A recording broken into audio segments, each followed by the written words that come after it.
What's up, guys? You all right out there? Guyana Daily Abuse, Mr. Critics. Everybody taking their meds for the day? Well, I thought I might come give you a little update, right? The propaganda train is wild today. It's wild. So I said, let me come and do a little live. And with the way the news changes and the rate of defamation, Guyana actually has a rate of defamation. I think it's just wise to come on more regularly and do these lives with you guys, all right? Give you an opportunity to share your thoughts with me and address the daily, the incessant, relentless, daily train of propaganda, defamation, lies, and subterfuge from the dictatorship, right? So, I would definitely say, if anything that has been done for me personally by this administration, done a lot for me, right? I'll tell you one thing you've done for me is you've given me a sense of assuredness. Like when people say, hey, this government could be wicked, boy, the all could be very malicious. Before, I didn't know. I told you at some point, I have no orientation in terms of any political disposition. I've been just sitting on the fence, minding my own business, commenting on things on both sides of the party. I will continue to do so, right? I didn't know, do they really make up things about people and defame them and try and attack their critic? Well, I have experienced it personally for myself, right? In just 1 hour after making the announcement, say between 1 and 2 hours after making the announcement that I'm joining VPAC, right? I see a flurry of comments from these troll accounts. Y'all even going to attack my own mother now. That's how debased you guys are. A woman that's committed decades of service to this country. Really? You attack my relationship, right? You try for cause strife in my family. You say Francis is a thief. Francis is a crackhead. Francis, what else you say about Francis? It's everything. What else? Inciting violence. You say inciting terrorism, right? Anything but provide an intelligent, reasoned, rational response to any of the points I've brought up. And that's what blows my mind about Guyana. That in this day and age, in 2025, for just going out on the street and highlighting potholes that could do with some fixing, right? You guys come to attack me, my relationship, my family, my integrity, to try and defame and criminalize me. That's what told me that this is a wicked, malicious regime. Where I say that very confidently now because I have experienced it for myself. And I detest the fact that we seem like we're comfortable normalizing this kind of behavior, okay? And for those of you, there's always some portion of the population that's sitting back laughing, right? When APNU were in office, I noticed a lot of the people that were previously criticizing the PPP went silent, right? When they started messing up certain things like that, Durban Park in particular, they still can't live it down because they never came back to address it properly, right? When that started happening, a lot of the same APNU supporters that were critical of the PPP suddenly fell silent. And your silence was noticed, right? The PPP supporters that were very critical of the APNU government when they were caught in corruption and malfeasance, you suddenly felt very quiet when your team was batting, right? And I wonder what's so different between how we approach psychologically, how we process sports teams as opposed to political teams, right? I see people go, I'm not a big sporty man. I like reading my books and I like my music, my instruments and things. I don't watch a ton of sports. I like bouldering. I like strange sports, or like people in flight suits, squirrel suits, But let me talk about cricket or football. People lose their mind over cricket and football. People be looking, they be like, number 3, I would swap you out. He old mother didn't love you, but look how he kicked the ball. He mess up. What I'll swap you out? I'll swap with number 4. All right, y'all, the names, the team history, is who father, grandmother, uncle, sister, drink a couple, some ancient potion for make this person that skill. Y'all know the history of the team player, right? And everybody's want to know, well, I want this player, I want this person, because you always want the best team. You always want the best team that you could have. You want fresh ideas, you want fresh perspective, fresh gameplay, right? It's only in the political sphere, no matter what the people in your team does. And I'm speaking to the parcel of our culture, right? Something we all need to fight. In the last video, I would encourage you, like in everyone, uproot your prejudices. Uproot your prejudices for the sake of your nation, right? So it exists on both sides. And I want you guys to be able to acknowledge that. I want us to dwell in a space of acknowledgement where we can say, yes, I think it's because of the poor nature of communication in the country, right? So these guys come out today every day, the trolls of the state. I gotta say it's trolls of the state because ordinary people are being persecuted for public mischief. You got a page like Guyana Daily News linked to Sheriff and the Now Sheriff News Network and all these other hate speech pages that post racism, defamatory claims. Like I've literally lost track, but I've cataloged them. I've lost track of the number of defamations that have been posted to Guyana Daily News alone. And the government is just be there like, right? And I see Guyana Daily News even reporting from Vice President's press conference, like a legitimate news outfit. Okay? That kind of thing has been normalized to attack people. We have this kind of culture. So, and if you imagine, depending on who is in administration, any wrongdoing, and we are all creatures that are capable of erring. Okay? Anytime somebody mess up, the other side there to be like, yeah, look what you do. Look, we're gonna hold it over your head for the next 40 years. Right? We've never learned the communication of forgiveness or accountability, or we seem to have lost even the responsibility. So nobody owns up to their problems. Nobody will say, yes, this is a systemic issue here. We have failed in this area. And I will keep saying over and over, you can never achieve anything significant where it comes to development if you can't admit your own failures. If you can't admit your failures and acknowledge them, how can you craft a way forward? Right? That's why we keep getting substandard, crappy roads.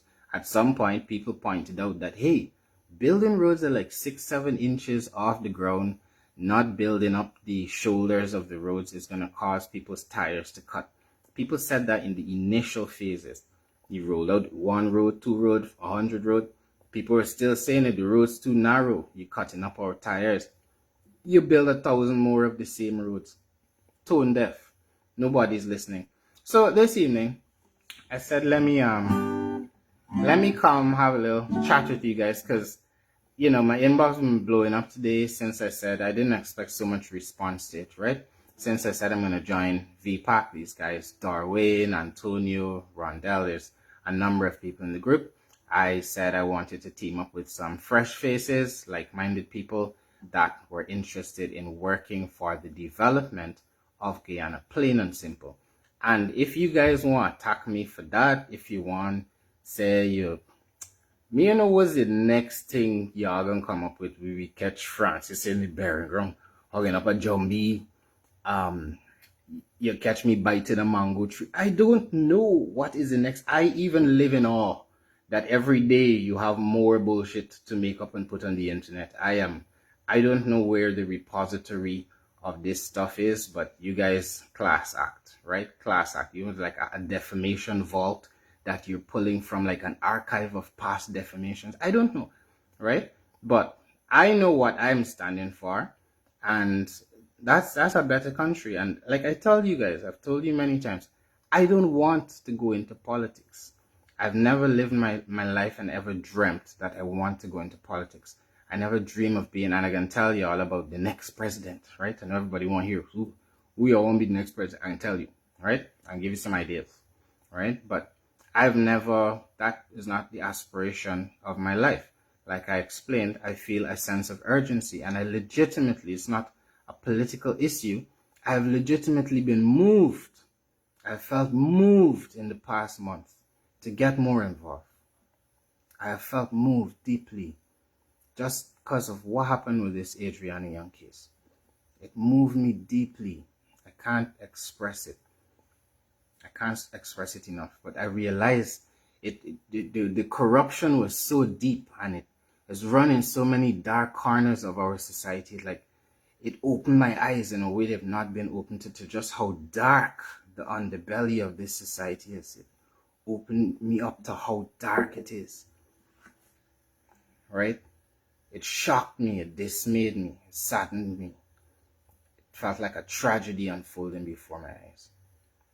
Right? That family still have not had justice. Okay? That affected me. So I decided, well, I've been sitting on the fence all these years. I don't have no friends, like major friends on either side, because when AP and U in power, I criticize them. PPP is my friend. When PPP in power, I criticize them. The AP and U people just want to be my friend. Right? So I need some middle ground. Okay? And I saw VPAC. I like what they're doing. I said I'm going to team up with them. I have read the Constitution. I have recommended you guys read the Constitution many times.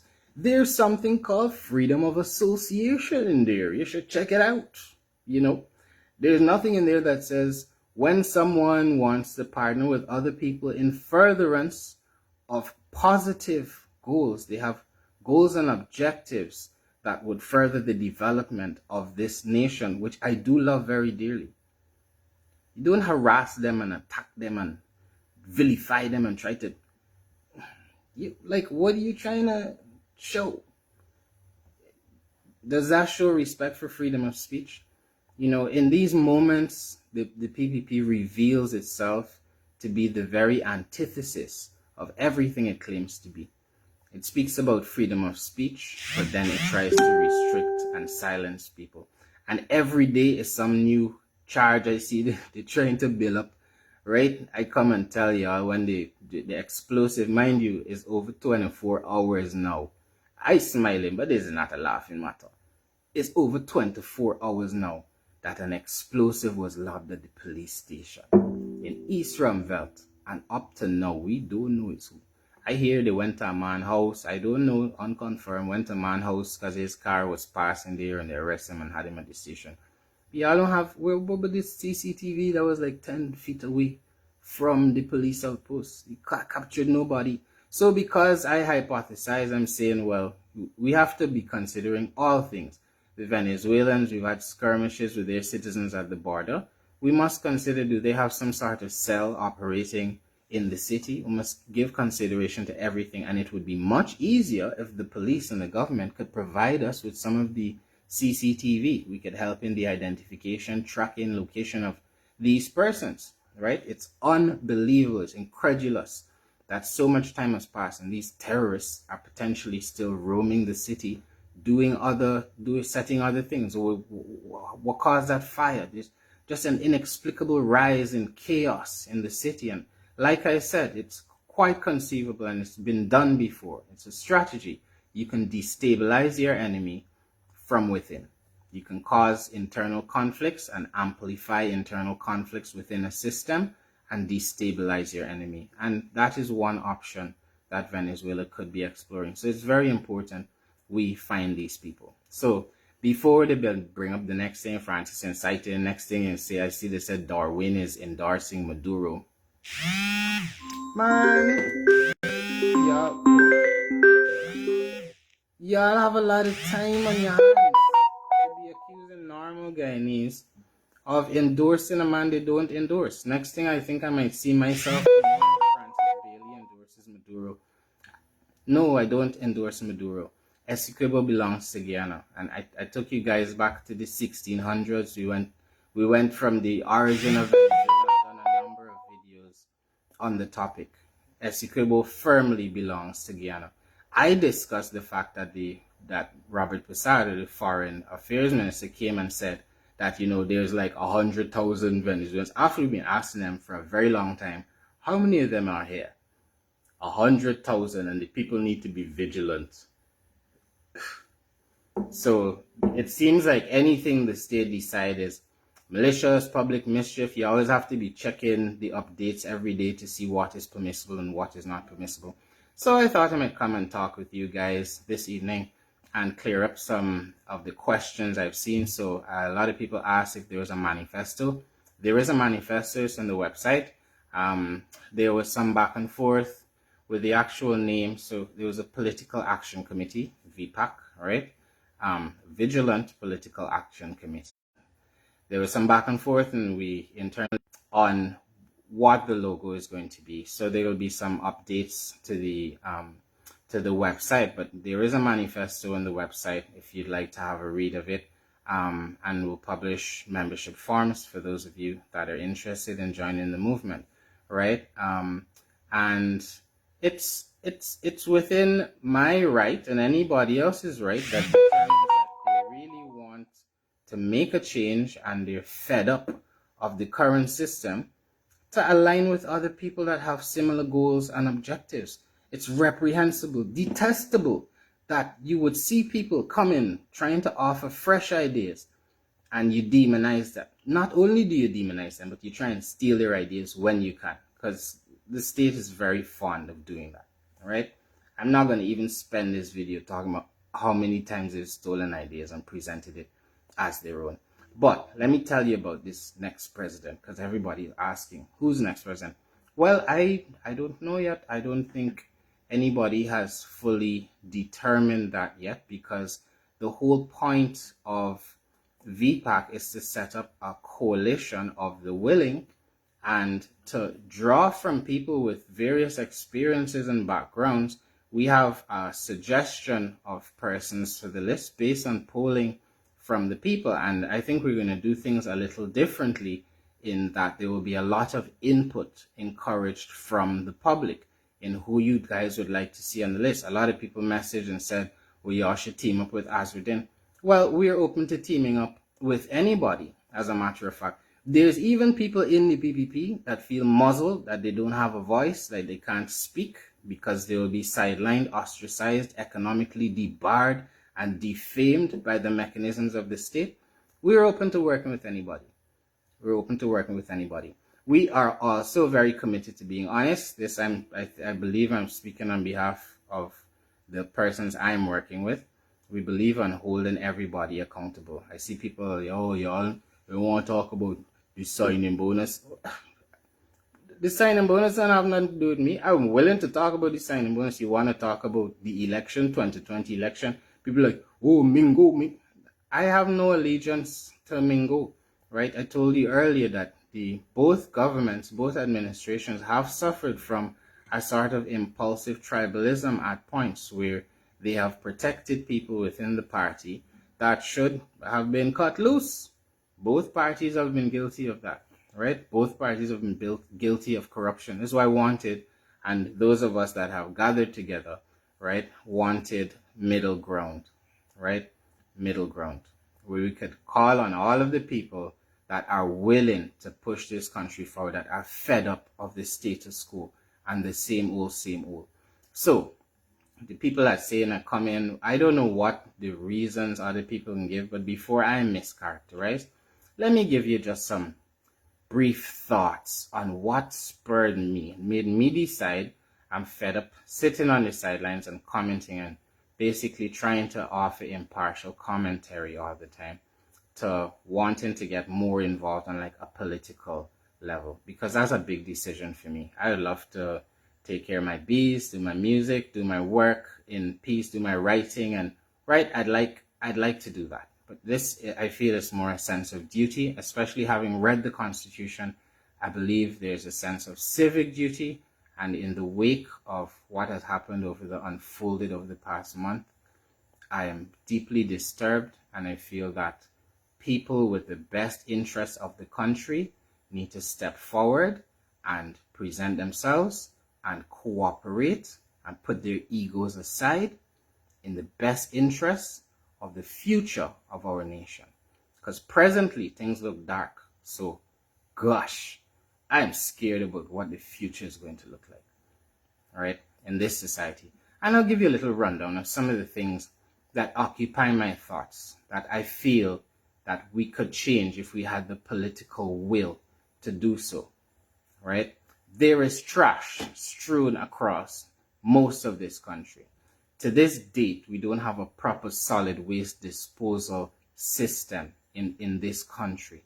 We have a landfill that's close to its date of expiry, not started another one. We're not following the protocols for the storage of waste. We have an abandoned dump site in the heart of the city that's dripping leachate into our groundwater. On the topic of the groundwater, the last full survey that's available, any public data on when some US engineers came here and surveyed the groundwater, we know was the rate of extraction of the groundwater, was the rate of replenishment. There is not clear data available to the public on just about anything. To date, we are still struggling with blackouts, power crises, even after having invested millions of US dollars in power ships that come to prop up our failing infrastructure. I am speaking off the top of my head. I don't need a paper to tell you these things because these things bother me, right? It bothers me when I go and I pass places like the post office and I see the discomfort that the elderly people have to sit in as they wait to collect the pittance from the state. It disturbs me. It disturbs me when I pass schools, primary schools, secondary schools, and I see the dearth of resources. I see vacant lots with patchy grass and sand and play areas that are not well designed and built to purpose, right? It upsets me when I see community playgrounds that are not fit for purpose, right? With cow holes and broken fences or sometimes padlocked. So the children of that community can't benefit from it. And some people spend their whole childhood like that, right? I'm fed up of those things. I'm fed up of walking through community markets that are not well provisioned. Even the new ones, I see the government, they tried. I'll give you some points. You guys they tried up in Monrepo, Parika, but it just seemed again like it's a thoughtless move designed to just simply milk money from the treasury without delivering meaningful results for the people that are concerned. And in the case of the market, I'm talking about proper drainage, proper toilets, proper sinks and facilities, a well thought out facility, more than just a steel structure and some shed that's meant to protect them, and cows and goats and stuff still walking around. The people that are selling the meat still have it out there and the offal is on the ground and stinking up the place afterwards. Again, no proper solid waste management for after that waste is disposed. We don't have anywhere to store broken cars. Nobody is implementing 27 or 2801 of the Local Government Act meant to remove debris like that from the parapets. We have a buildup of all this garbage and waste and trash. We have a whole article in the Constitution that speaks to the preservation and the sanctity of the environment, but it is disrespected every single day. From the waste oil that is dumped in our waterways to the mercury that pollutes the fish that people depend on, that will deposit in their fatty acids and cause them health complications later in life. We're in a most inconsiderate phase of our interaction, not only with each other, but the earth itself that is sustaining us, giving us a home to live on. Somebody has to call it out. We have extractive industries that are meant to mint money for us. But people either are skimping on the dividends they're supposed to pay the state, and it's just bare. Y'all ever been to the gold mining areas? Y'all go, people don't come for me, right? I am all down for responsible extractive industries, but the ones we are, they're washing out the side of the river, changing the course of the river, muddying it up and polluting it for the people downstream who have to live on it. Why you think some areas with rivers have to get wells? Because the place is so polluted, right? I used to give sax lessons to a guy that used to work for Pa, who used to do their water. It was like the water guy. And my guy opened my eyes about the scale of the water problem in Guyana, right? He's not from Guyana. He's here for a couple of years. He go into the hinterland and stuff, and he come back, he's like, Francis, oh, it's terrible. And you talk about whatever outbreak they had in different places, not reported in the press. Those are the things I am fed up of. I'm fed up of empty promises. I'm fed up of buildings going up and a price tag attached to it for tens or hundreds of millions of dollars. But like your eyes ain't seeing what it's seeing. You know what I'm saying?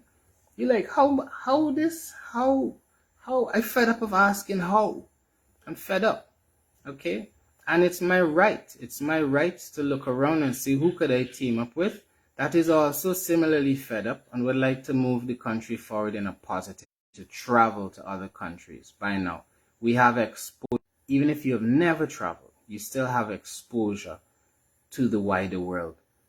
Don't you ever ask why none of that is reflected in your local environment, in wholesome streets and proper parks and playgrounds that are well lit and infrastructure that is well built, that lasts the designated amount of time? If a road is supposed to last 30 years, well constructed, it lasts that time, or at least even half of it. When did incompetence become so normalized in our society that we rather turn a blind eye to it and just attack the messengers, the people that come to point out that we are at a low place? Right? We need to change the nature of our communication. It's cussing out, and like I said, I'm not one for abusing. It's the lowest of the low communication value. When you sit there and abuse and cuss out, and at some point, me, you trolls that come and join me from time to time and come to abuse me or cuss my mother or cuss everybody in my family, I invite you, you could keep doing your thing. At some point, you will realize I am not here to cuss you. The level of empathy I have, I don't even feel the same level of anger I would with some people. I feel more empathy and compassion. I feel sorry for the people I used to feel angry with. I do. I love you guys. I tell you, when I finish my lives, I say I love you. I tell you that. I love my people. I love the humanity I'm a part of. And I love it enough to recognize that some of you have lost touch with your own humanity. Some of you are doing things that you don't even want to do. Some of you are stirring prejudice and hate because of paymasters, because maybe your daily bread depends on it, and you somehow ended up in this warped, twisted system as a functionary of people that were malicious and malevolent. And I feel sorry for you. I don't hate you, right?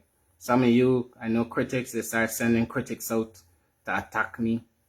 Well, critics, like, I see you used to buy honey from me since I blocked you. I hear you're calling me out and something, but my honey, right? You couldn't get honey from me, and you get vexed. You get vexed. You say you get vexed. You couldn't get honey from Francis. You're like, oh. So I stopped selling critic honey, but I see critic now, they're sending the dictatorship, sending him out. Attack Francis, attack baby man. I don't bother with critic. I just feel sorry for critic and all. A lot of y'all angry, you hate critic, you vex with you, tell him but he goody. You'll never see me come tell critic but he goody. If he has a goody, a man goody is his own personal goody business. You understand? You don't, man with seeds don't laugh goody man. So even if the man had a goody, out of wanting to prevent my own self from coming down with goody, I would not laugh at goody man. You understand? So, and I don't hate critic. I feel sorry for critic just like some of the rest of them. Critic was entrapped by the administration, in my personal opinion. If you take a man that don't have no qualification to like build a house, or let's say a pump station, and you say I can give you 800 million, $1 billion to build a pump station, that sad man never built in his whole entire life. You really expect you can get a good pump station out of that? Or would you assume that person will start spending into that money, some point end up in some debt, maybe some point never complete the job, and now you have him in your pocket, right? Remember there was a lawsuit between Azudin and Critic. He's supposed to pay Azudin like $50-something million. The people come back, like, you tell him collect back the piles up, right? That project is stalled. So the government have him by the goatee. I feel sorry for him. I remember that video, right? In as much as I dislike what he does sometimes, the way he does it, I feel sorry for him.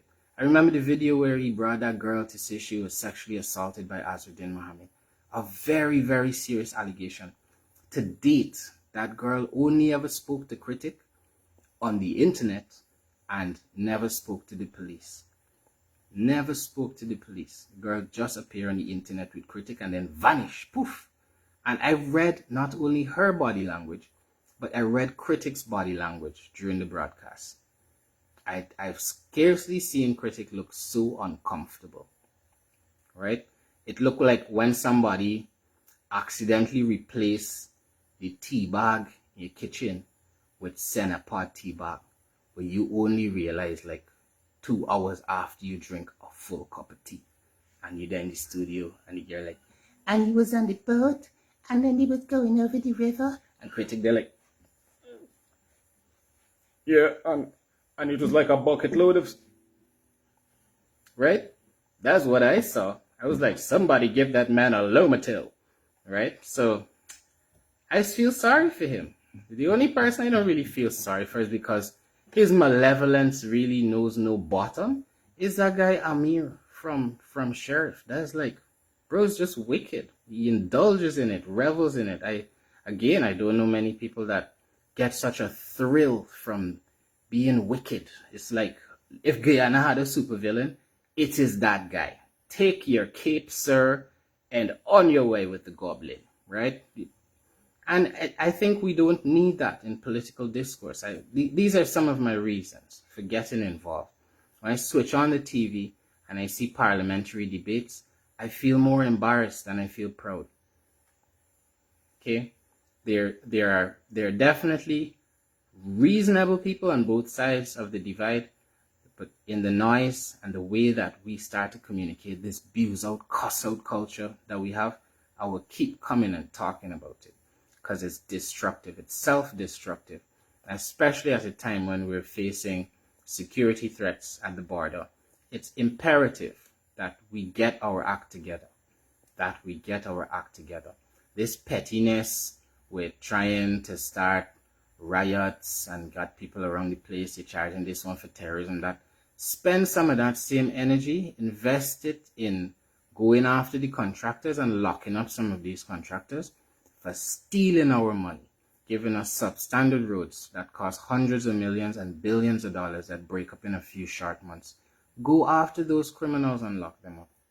Ordinary people, invest some of your time in ridding the hospitals of alligator, snake, goat. You see the video where the goat but a nurse? What tax, boy? Clap a butt in nursey. I said, damn, we really living in the dark ages, boy. Any goat but me is curry right away, but I don't know if sisters eat mutton or what, but no way a goat's supposed to be in the hospital butting people. There was that story the other day with the baby that was put in the box, and the box was put by a post outside. Lady lost her child. Horrific stories. Too regular. So yeah, I'm fed up of just sitting on the sidebar of that system. So you guys can come attack me, I don't know, tomorrow and tell me about Bigfoot or Chiggle in my foot, or I don't know what the next fantastic defamation is going to be. But okay, that's the price of calling for money to be spent better in the public interest, right? If that's the price to saying it's been too long, too many decades since we can't even get our own act together with electricity. And now I'm seeing reports, I saw a report from Mel that they're privatizing the electricity company, right? The country literally being sold from under our feet. I was not happy with the oil contract that APNU did. I was not happy with it. I was not happy with the fact that PPP promised to renegotiate the oil contract and never renegotiated it. Right? So I know the next move and say is opposition. Yeah, I'm in opposition to a lot of things. I'm in opposition to the kleptocracy that Guyana has become, the debased manner in which we communicate, the way in which anyone deemed a threat with a fresh idea is attacked right off the bat. Right? That's not normal. This is not normal. Guyana is not in a normal place right now. So that's why that's why I decided I'm gonna make a move like that. And Whether you guys judge me or not, I hope you would support me in that. I will continue to call a spade a spade. If any of the people around me are found to be corrupt, right, and they're doing crime, you will expect me to speak out about it. I would not stay silent about that. You guys could continue, as you like, trying to spread hate or push hate into the narrative. I will diligently go through my comments and block all the people coming with hate and hate speech and to try and corrupt the narrative or bait other people into conversations. It's just about hate, because you guys need to remember that is a very particular tool that is deployed for a very particular reason, to get you arguing or fighting each other, to stir up this idea of conflict. Most of the time when I go out in the streets, I don't see people warring with each other. I don't. I see people that share common concerns about the price of chicken and the price of fish and flour and these things. That's what I see. People struggling to get by. The majority of people struggling to get by. Right? I'm fed up of a country where we're still looking at propping up this sugar industry rather than figuring out ways forward. Like, I didn't like that. Listen, both administrations have closed down sugar estates, right? I hate the one-sided narrative we always get. The PPP can be like, oh, APN, you closed down Wales and this place. And APN is like, oh, y'all closed down this place. What neither party has ever done is come to the people. You guys, I would urge you, for those of you going to jump down my throat, urge you to go and research sugarcane production in other countries. Go look up Australia's sugarcane industry. I know why I'm laughing. The first time you see mechanized cane production, right, at full swing, you will understand why our cost of production is simply too high. It's simply too high. We were given many years to phase out even. And what I want to talk to you about is that the sugar industry would have needed to be wound down, but it was done too harshly. There was so much land there. They had the option of breaking it up into cluster farms. They had the option of setting up the sugarcane workers in collectives, bringing in training from other countries to give them what is hydroponics or aquaponics, or setting up systems for them, give them training, give them capital, give them funding, and then wean them off the sugar. You can't just do a hard stop. Oh, everybody just stop work. And what are the people doing? That's why so many people felt abandoned. Something for us to consider. If we look at the post-colonial landscape, right, of many countries, like we could go across to Africa or India or places where the British came and decided what the dominant crop would be in your country based on their own economic interest abroad. So places like here, they wanted sugar for their tea and coffee and confectionery products. So the West Indies, with the resplendent sunshine, turned out to be a perfect farming area and full of human capital, which we transported from the west coast of Africa. And that is how, it dictated what we planted here. At some point, we used to plant indigo. Who the hell uses indigo anymore? We're like, oh, plants it in Guyana. Nobody. We planted coffee. It was all dictated by the economic interest of the West, right? And when I started looking at post-colonial economy, something jumped out at me.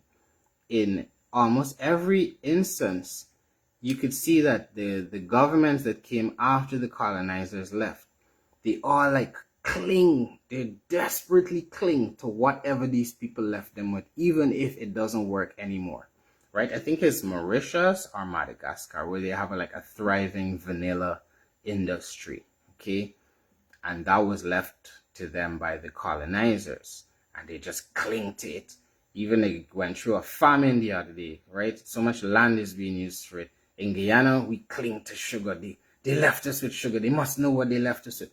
The land could be used for so many things. The planet has growth, the zones. You could look on the growth zone and see what other plants are growing in other countries, economically viable crops, whether it's almonds or whatever that you could plant right here. You could set up systems. We don't have to cling to old ways of thinking. We don't have to hang on to industries that are literally sucking money out of us. We can figure out a way forward, right? You can figure out a way forward that takes everybody, that doesn't leave people behind. And that's the problem people had. I don't think everyone would object to winding down some elements of the sugar industry. The question is always, what do we do with the workers? What do we do with these people that are unemployed as a result of the shutdown of these industries? And the answer to that question is to always infuse our policies and plans with compassion and empathy, to always recognize that people need to live, they have families to feed, and yeah, they need to have a livelihood. You must consider your citizen. There's thousands of people moving here from other countries to live a better life than Guyanese living right down here. We have to lift our people up, right? And the time is now. I don't know how much longer we must wait. I spent my entire life waiting. People waiting 20 years for a small piece of land and then can't finance it, or wait till in the 50s to get a piece of land with a 20-year mortgage, really, at the age where people don't want to give them a mortgage. And there's so much land, there's so much resource. The scale of the theft of resource in this country is so eye-watering. That's why the state, rather than countering these points here with reasoned, intelligent debate, you can come and attack. Because we are talking sense. The only thing left to do is attack. Paint me as some villain, right? Or he's a racist. Or you just talk about racism in Guyana, people be like, you're a racist. You're a racist. Y'all ever read the dictionary and check out what the term means? So that's all from tonight. I might sing you a little piece of song. I've been doing this folk song. It's called Economy, right?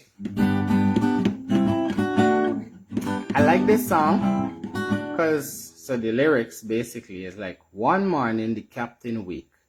Captain wake, he wake the boatman. Boatman wake, he wake the bowman. The bowman. Bowman wake with a paddle in his hand. All I want is a long and strong. Long and strong is too much. It sounds like a tuple of rum or something you want, right? Long and strong is economy. I don't know what economy is, but if somebody could come in the comments to tell me. This is from a book of folk songs, a book of Guyanese folk songs that I possess. I've had it for a few years. I go through and try and learn some of my folk music, you know. And this song is basically, for me, for what I get from the song, is, you know, the leader wake up, and then he turn to the next man and he wake up the next man, because like he ain't doing he work. He wake up the next man for do he work. And the next man wake up and next man for do he work. And then the next man wake up with the paddle in his hand. And it speaks to the configuration of society, this top-down thing, where the common citizen, the working class of this nation, it's like you have become reduced only to your labor. People want you for your labor, but they don't want your opinion. Somebody said that to me tonight. I said, let me repeat it. You are wanted for your labor. Nobody wants your opinion. You have inputs to make about the development of your community, basic things and services. We complain for years about the lack of public toilets and the ones in state offices that smell so terrible. Nobody does anything. It's like your voice doesn't matter. Nobody is listening. And that is why I decided I'm going to get involved with people that actually care and are concerned. And maybe that, and that's not saying that there's nobody in the PPP or nobody in the PNC or any of the other parties that care. But it makes a difference to be in the middle ground, because I think both parties have failed to do some amount of damage control to their own reputations to come and be accountable and give account for certain scandals that they have been attached to. All right, so I think that is that's something very important to consider. So we need the restoration of our voice, right? The ability to speak without fear, that we can just speak about ordinary things that need doing, and start working in a more cooperative, cohesive manner with each other than just fighting and bickering and squabbling and trying to attack and debase each other. Like I said, it has very little communication value. And whether you figure that out, or you can acknowledge it now or in another 10 or 15 years, such communication will always have the lowest communication value, right? So let me sing you a piece of this song. Wakey, wake the boat, wake the bowman. Bowman wake with a paddle in his hand. All I want is a long and strong. Long and strong is too much for me. Long and strong is eternity.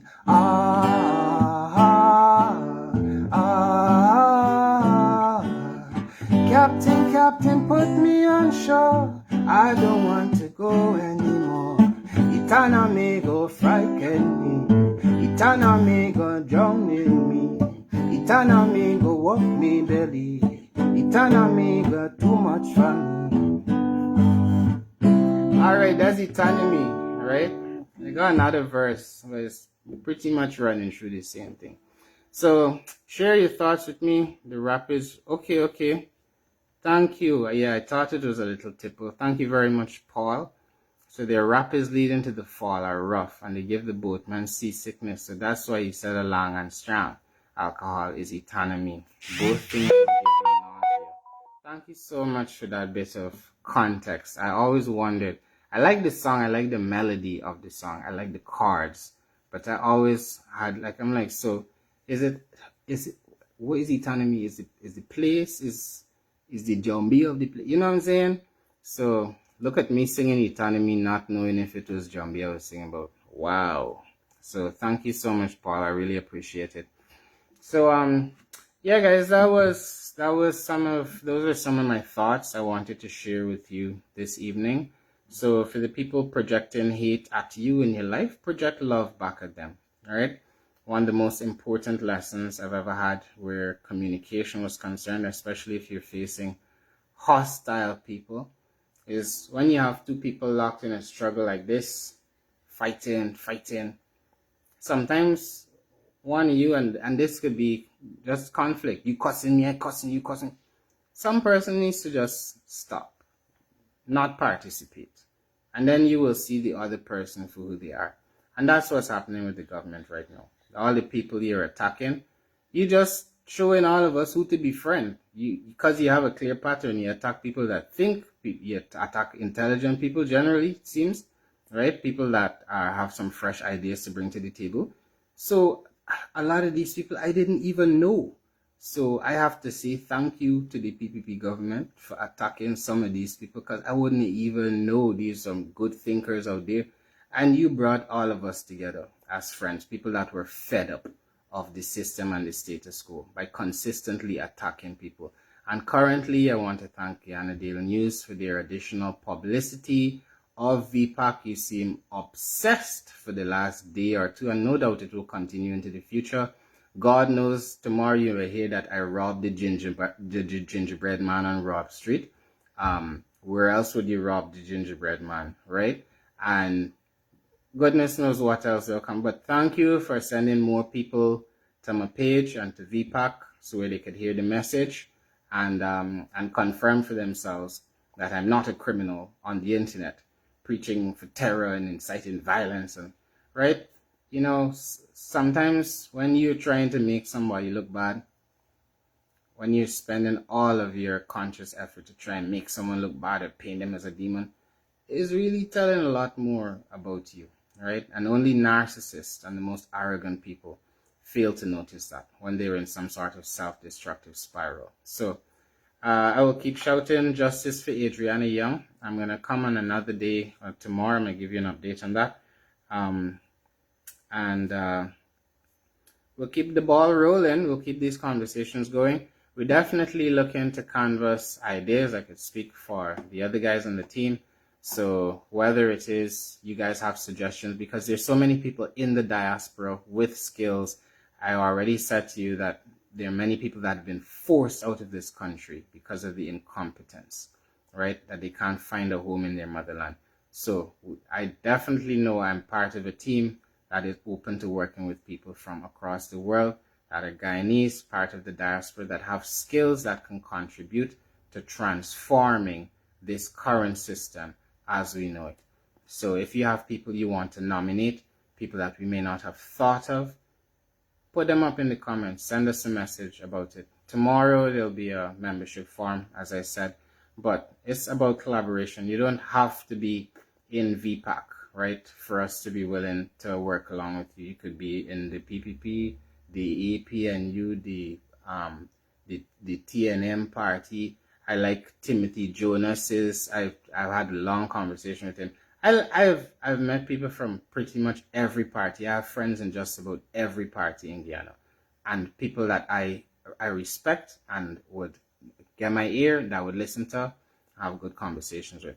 Some people are just stifled by their leadership structure. All right. So when I say when y'all say, oh, why you don't team up with Azudin? Well, if Azudin wanted to team up, and y'all's like, oh, you want to put in the presidential spot?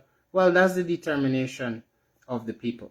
The important thing is that there is input from the people at every stage, and this is what I feel should be transformative, is that there will be input and opportunities for you guys to guide us and correct us at various points. Nobody is coming here telling you we have the absolute truth. We're telling you we're frustrated, the bombaclat, pardon my French, with the system. We're frustrated and fed up, all right? And there have to be other people. I don't feel like I'm alone. These sessions and those of you that reach out over the years, I know for sure I'm not alone. I'm not alone. This is not the most original idea I have in my head, that Guyana can be transformed. But I believe we have the tools at our disposal, and we definitely have the network where we can all communicate with each other, and we should utilize it in furtherance of collective goals of making Guyana a better place. So it still blows my mind that we attack people for wanting better. That alone should tell you quite a lot about the people that are in charge. All right? It should tell you quite a lot. So stay strong, stay safe. Love you guys. I'm going to be back. Maybe tomorrow, maybe there'll be some other definition or something. I don't know what's the next one. You might hear that I'm in Venezuela with Maduro doing something, right? But last thought I wanted to share with you guys before I left. So, why that statement from Robert Poussaint just blew my mind? Why that blew my mind? So he's saying there's 100,000 Venezuelans or of direct and indirect ancestry in Guyana, and the people need to be vigilant. And I came and I told you yesterday, people can't even watch their own man or their own woman properly. One of them even watch 100,000 people, right? So, and I was thinking, I was like, a lot of those Venezuelan people have military training. We disbanded our national service and militia and stuff, and we don't know sheriff, and these people are not going to go to the border, right? They're going to send the people that they call scripts and hungry bellies to go and die for the nation, right? So, thinking, how many people in the army? I don't think it's much more than 5,000 people. That's a stretch, right? If it's 7,000, that's a lot. Now, you have, I think it's like 23 million people in Venezuela next door. And of those, you're telling us 100,000 done snuck in, okay? And most of them, like 18, is go and get some military training. So, when I do some quick math in my head, you're telling me there's potentially more Venezuelans in Guyana with military training than Guyanese? Oh. Well, I would hope that I don't have to find the day when I waking up and I'm like, me llamo Francis and yo vivo en... No, right? Hablar un poquito de español, sí, pero no tengo muchas personas para practicar conmigo, sí. But and that is okay. I'm happy to be learning in English, right? I love this country. We're not gonna turn into Venezuela, okay? But you have to consider 100,000 people. A lot of them have military training, and they don't know where all them are. And our army, around 5,000 or so. So you got more of their army on the border and more of their army in the country who had military training. And this is why I ask, in all honesty, who set the pressure cooker bomb off by the police station? Is it locals? Is it foreigners? That seems to be some salacious question. I'm being genuine. Who is it? Who did it? Bring them to justice. Let's find those persons. How many of the people are you canvassing that come in the boats? Like, are you double checking their backgrounds? How many of them have military training? Where are they? The things we do for votes, boy. Hey, this is a sad place. A sad place. To put it in colloquial speak. I'm just worried about the future of this country. I swear to you. I worry about it. I look outside, and especially knowing we have the resources now to address many of these long-standing issues, it becomes more and more unforgivable that so much time has passed. Look, these years have passed so quickly. The roads are still broke up. The place still a stink. The rice eater still a run wrong. The cow still a dead on the road and a dry up. And the horse. And the goat. The goat still a but the nurse. The school still under-equipped. Some of them are still burned down. They don't even have sprinkler systems in the places. Fires still rage uncontrollably, right? We don't have hydrants in new community developments that are put down. People get a patch of mud in flood-prone land and they call it a house lot. Some people don't even get to see their house lot for years. They just get a paper. You own a paper that tell you your house lot and you got debt now to pay. Man, it's ridiculous. Whichever direction you look, whether it's the safety of our children, the integrity of our water, the reliability of our electricity, the provision of service that actually has service embedded in it, the training of our workers, right? Why are we still selling people away to suffer in countries with scholarships because of like generosity, or like you're sending people to places for suffer, buddy? You have the money, we have the money to invest in education, make meaningful investments in our human resource. All right? Why are we not doing it? To pay our teachers better. I'm no longer at peace with certain things in this society. So you guys can expect they will continue trying to attack me.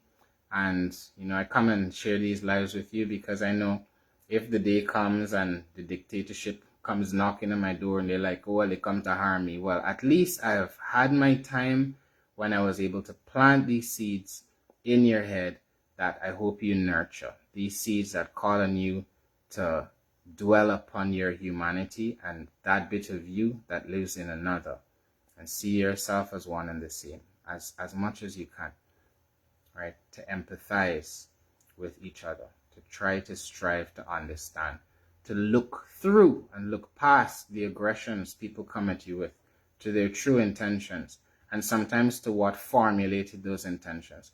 So your anger could be replaced with some amount of compassion and understanding.